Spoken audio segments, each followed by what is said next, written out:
Hello guys! Hello Aquarius! Welcome dito sa aking channel Aquarius. Alamin natin kung anong messages, vibration, gabay energy. Para sa inyong lahat, ito ay general reading. Okay, Aquarius. Wow! Aquarius. Nakikita ko sir dito na dalawa yung posibleng mangyari sa'yo ngayong Mayo. It's either pwede kang i-accuse, akusahan ka, 'di ba? I-blame sa iyo lahat ng mga misfortune or posibleng may swerte na darating sa iyo. So, nasaan ka ba diyan? It's either akusahan ka sa na nakikipagrelasyon, may third party, or pwedeng tungkol sa pera, tungkol sa trabaho, kung ano pa man. Or posibleng isang unexpected na swerte, unexpected na relationship, unexpected na pera, good luck, good fortune, victory, success, prosperity, and abundance, itong mangyayari sa'yo. Comment down below guys if resonated ka dito. Okay.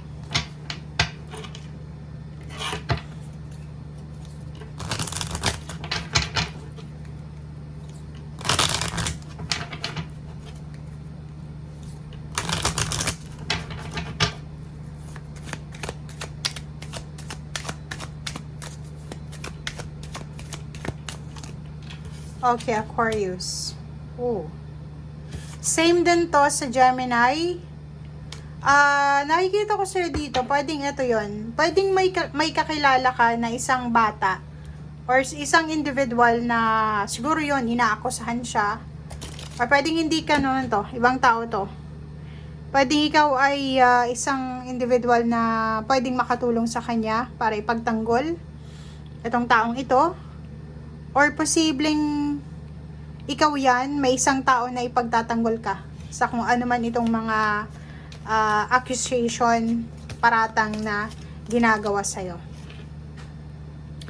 Dito naman, relationship, nakikita natin na sobra kang swerte sa relationship na mayroon ka. Or if ever man na may live-in partner ka, may karelasyon ka, nakikita natin dito na sobra-sobra kang in love or sobra-sobra kang faithful sa relationship na yan.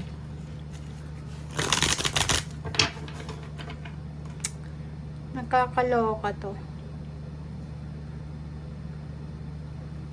Yun na nga 'di ba? Sobra kang faithful pero may mga tao ditong inaakusahan ka na hindi ka faithful. Na pwede kang masaktan.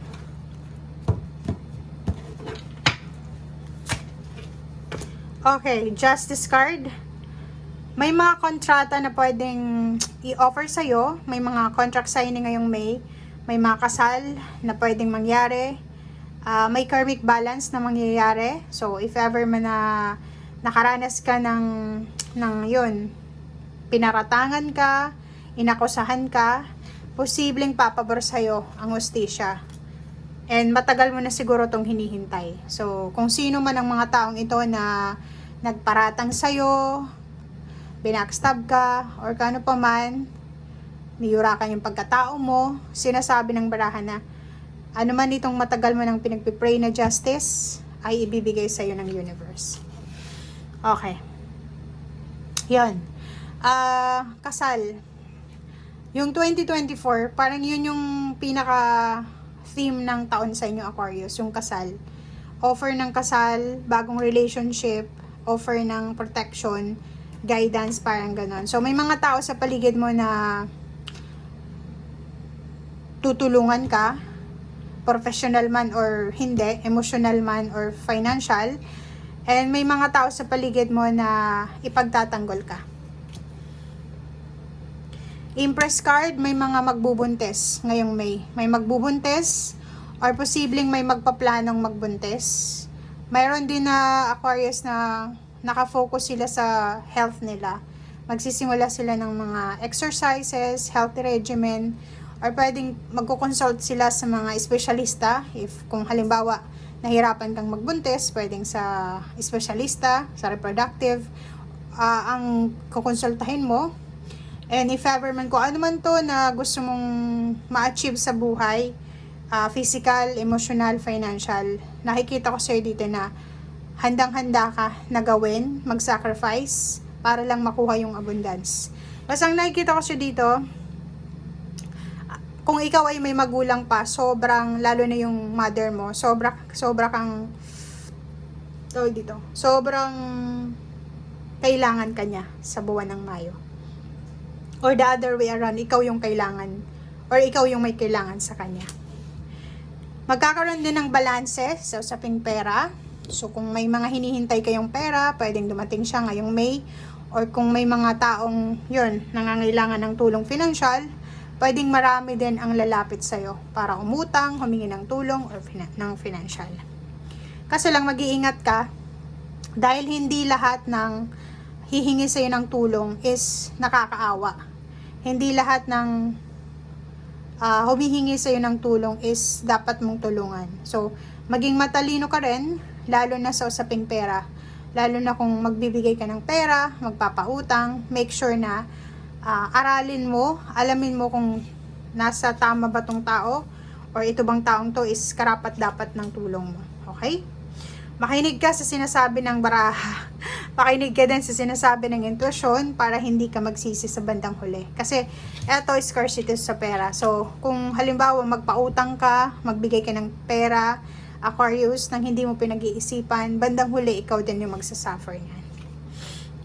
May travel dito, relocation, travel, buong pamilya siguro to. Mayo,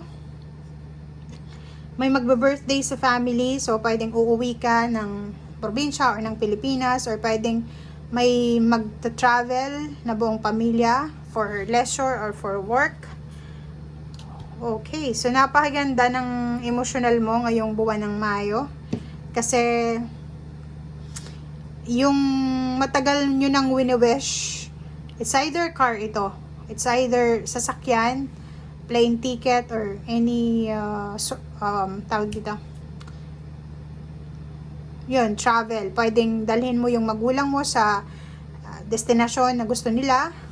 Sobrang ganda.